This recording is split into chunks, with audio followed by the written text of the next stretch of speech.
حاجات ما كنتش تعرفها عن الفنان المظلوم إعلاميا حسام حبيب، والنهارده جاي أظهر جزء من الحقيقة، وده حقيقة مش تأليف يعني. اختار جملة موسيقية مختلفة يلاقي بيها نفسه. التلحين باجي معايا صدفة. أنا آسف إن أنا عرفت كلمة كنت بقولها لشين دايما، أنا بحبك أكتر من الزعل.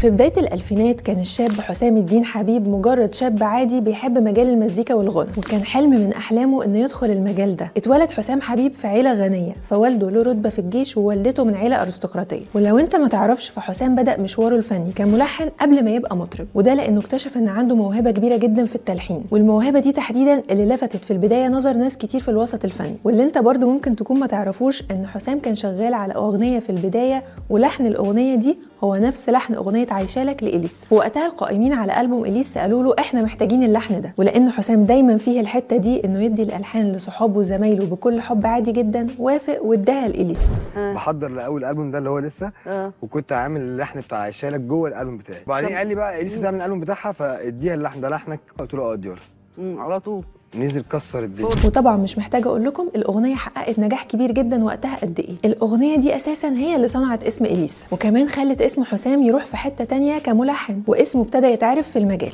بعد كده كمل في مجال التلحين واشتغل مع مطربين كتير زي حماقي واغنيه انا ولا عارف. ولا عارف انسى ان انت حبيبي يا حبيبي، انا ممكن انساني.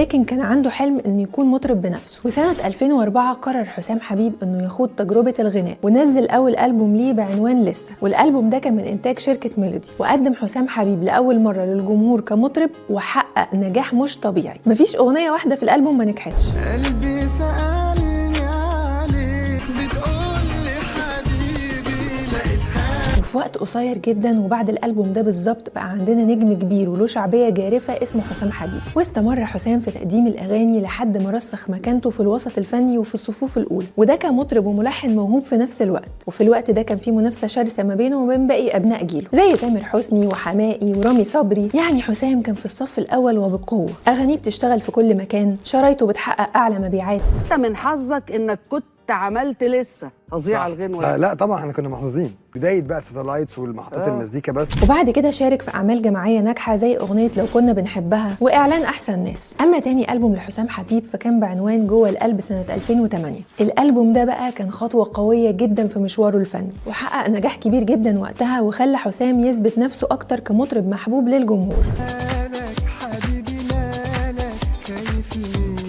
الألبوم كان فيه مجموعة من الأغاني اللي اتعلق بيها الناس زي أغنية أسيبك لأ، واللي كانت من أكتر الأغاني انتشاراً وقتها، وكمان جوه القلب اللي كانت أغنية الألبوم الأساسية، وأنت معايا اللي اتغنت في فيلم تيمور وشفيقة. حسام في الألبوم ده قدم شكل موسيقى مختلف، وكان واضح جدا إنه بيطور من نفسه وبيقدم أنماط جديدة في الغنى والتوزيع. الألبوم برضو كان من إنتاج شركة ميلودي، وكمل بيه نجاح الألبوم الأول لسه. ومن بعد الألبوم ده وحسام بقى ليه لون غنائي مميز وخط مختلف في الساحة الفنية، وفضل مكمل بنفس الأسلوب في أعماله اللي بعد كده. بس يا جماعة حسام حبيب عنده مشكلة صغيرة، هو رتمه هادي شوية، يعني بياخد وقت طويل في تحضير ألبوماته. حسام حبيب مثلا قعدنا نعمل في الألبوم 8 سنين، دي أغرب حكاية عندي في حياتي. هو حسام بياخد وقت شوية. بين أول ألبوم وتاني ألبوم 4 سنين، وبين تاني ألبوم وتالت ألبوم 8 سنين، وده لأنه رجع لجمهوره تالت مرة بألبوم فرق كتير سنة 2016 بعد غياب 8 سنين كاملين. بعد غياب 8 سنين بيرجع مرة تانية حسام حبيب بألبوم مختلف اسمه فرق كتير، وبيضم الألبوم 11 أغنية مختلفة. ولو انت بتسأل نفسك هو حسام حبيب بيعمل ايه في حياته، فخليني أقولك إنه بيشغل فلوسه في الاستثمار العقاري، وده اللي قاله في برنامج على المسرح رمضان 2024. وقال كمان انه ما بيعتمدش على المزيكا كمصدر دخل ليه، ولكن بيكون بيعمل الحاجه اللي هو بيحبها مش اكتر. وخلال ال8 سنين دول الجمهور كان مستني حسام وما زهقش فيهم، وكله كان مستني بنفس الشغف. والحقيقه ان الالبوم ده كان تعويض لجمهور حسام حبيب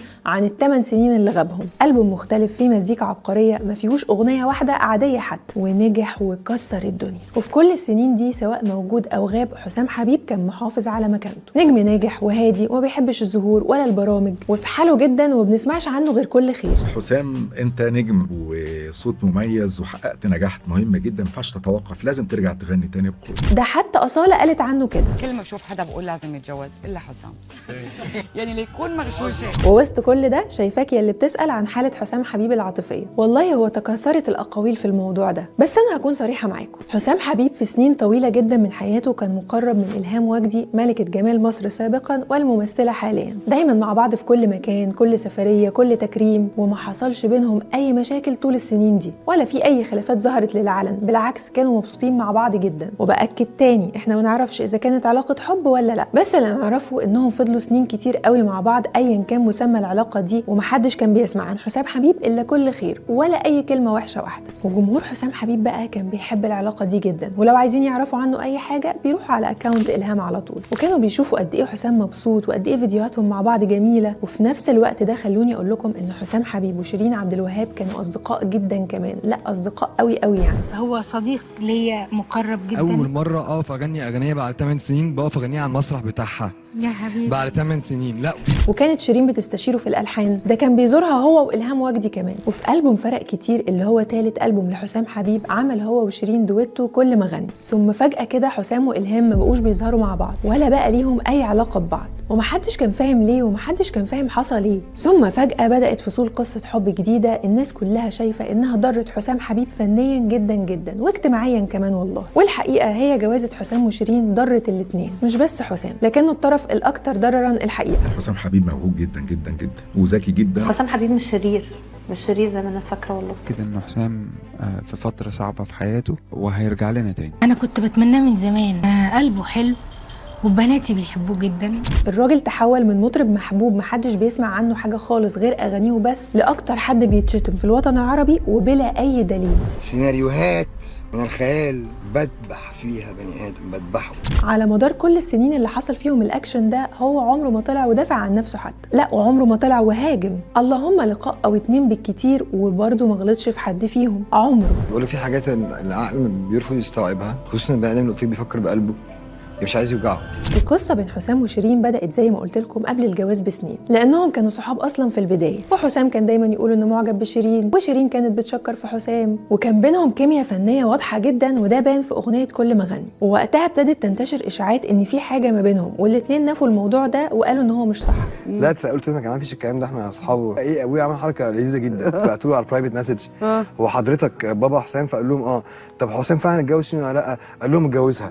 فقالوا له الله، طب حسام بينكر؟ قال لهم كداب، ما تصدقوش هو اتجوزها. اما سنه 2018 فجاه كلنا صحينا على خبر جواز حسام حبيب من شيرين عبد الوهاب، والدنيا اتقلبت، والموضوع كان مفاجاه كبيره للناس كلها، خاصه ان محدش كان متوقع ان حتى لو في علاقه حب تتطور لجواز. ومن بعدها بداوا يظهروا سوا للعلن، وكان باين عليهم قد ايه الحب والانسجام، وشيرين كانت دايما تتكلم عنه كلام كويس، وحسام كان دايما يدعم شيرين في كل حاجه. ومعرفش ليه شفته في اليوم ده حبيبي، فقلت له هو احنا ينفع نتجوز؟ انا ما كنتش عارف اني ممكن اوصل بدرجه حبي لبني ادم غير امي للدرجه دي من الحب. وبعد فتره من الجواز بدات تظهر اخبار ان في مشاكل ما بينهم، لكن كل مره كانوا بيطلعوا ينفوا وياكدوا ان علاقتهم كويسه جدا. لكن في نهايه سنه 2021 الدنيا اتقلبت لما شيرين اعلنت طلاقها رسمي من حسام حبيب، وفي بعض المصادر قالت ان الطلاق كان بسبب مشاكل شخصيه ما بينهم، وكمان قالوا ان شيرين بتمر بظروف نفسيه صعبه بعد الطلاق. طب حسام عامل ايه يا جماعه؟ محدش بيقول. ثم فجاه ظهرت شيرين في حفله وهي حلقه شعرها بالكامل، وده طبعا زود التكهنات عن حالتها النفسيه السيئه في الوقت ده. وقالوا لك بس حسام حبيب اللي عمل فيها كده، ما طبعا ما هو بيطلعش يدافع عن نفسه، وده المطلب اللي كل الناس كانت بتطلبه من حسام حبيب على مدار هذه السنين،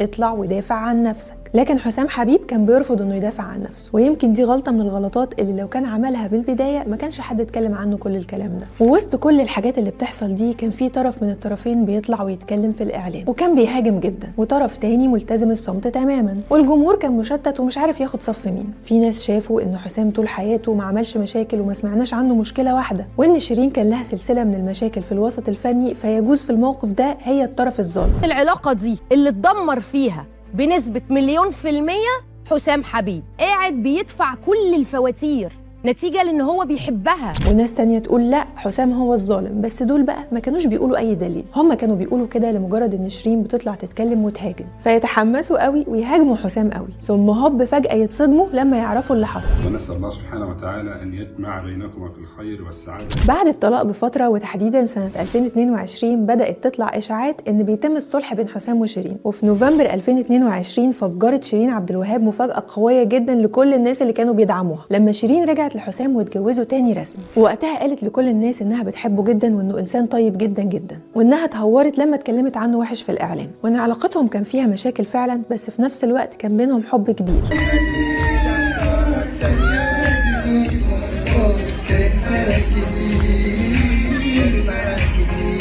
الجمهور اتقسم وقتها بين اللي كان فرحان بعلاقتهم واللي كان شايف ان العلاقه دي مش مستقره وممكن يحصل فيها مشاكل تاني، وان يا نهار ابيض كفايه بقى. وفي 2023 بدات الاشاعات ترجع بقوه عن وجود خلافات بين حسام وشيرين، وفي بدايه 2024 فعلا اكدوا انهم انفصلوا رسمي، لكن المره دي كانت المره الثانيه وبلا رجعه، والاخبار قالت ان العلاقه بينهم وصلت لطريق مسدود بعد الانفصال، وان كل واحد فيهم بدا يركز على شغله. وحسام شغال على الالبوم بتاعه دلوقتي اللي المفروض هينزل قريب، وشيرين نزلت اغاني جديده. اي نعم هي نزلتهم على البوتاجاز وده الاسم اللي هي اختارته للمكان اللي هتنزل فيه الالبوم، او تويتر او اي ابلكيشن، وروتانا تمسحهم وشيرين تنزلهم وروتانا تمسحهم. واخيرا والحمد لله المحكمه حكمت لشيرين ضد روتانا، وحكمت لها كمان بتعويض 2 مليون جنيه. يعني شيرين دلوقتي هتقدر تنزل كل الاغاني اللي هي عاوزاها على قناتها الرسميه على اليوتيوب، وروتانا ملهاش عندها حاجه. مبروك يا شيرين. اخيرا قصه حسام وشيرين كانت قصه للاسف مليانه حب كتير جدا وخلافات ودراما اكتر بكتير، وفضلت حديث الناس لفتره طويله رغم انهم انفصلوا، وعلاقتهم لحد دلوقتي هي من اكتر العلاقات اللي خدت اهتمام الناس والاعلام، لانهم كانوا بيظهروا مع بعض بشكل رومانسي جدا، وللاسف كان بينهم مشاكل كبيره جدا. وكل اللي بيتمناه جمهور حسام حبيب الفتره دي انه يرجع لفنه تاني وبشكل اقوى من الاول، ويرجع حسام حبيب لمكانته في الصفوف الاولى زي قبل كده، وكمان يبتدي ينزل الالبوم اللي حصرياتي بتقولي انه هينزل قريب جدا. قولوا لي ايه اكتر اغنيه بتحبوها لحسام حبيب.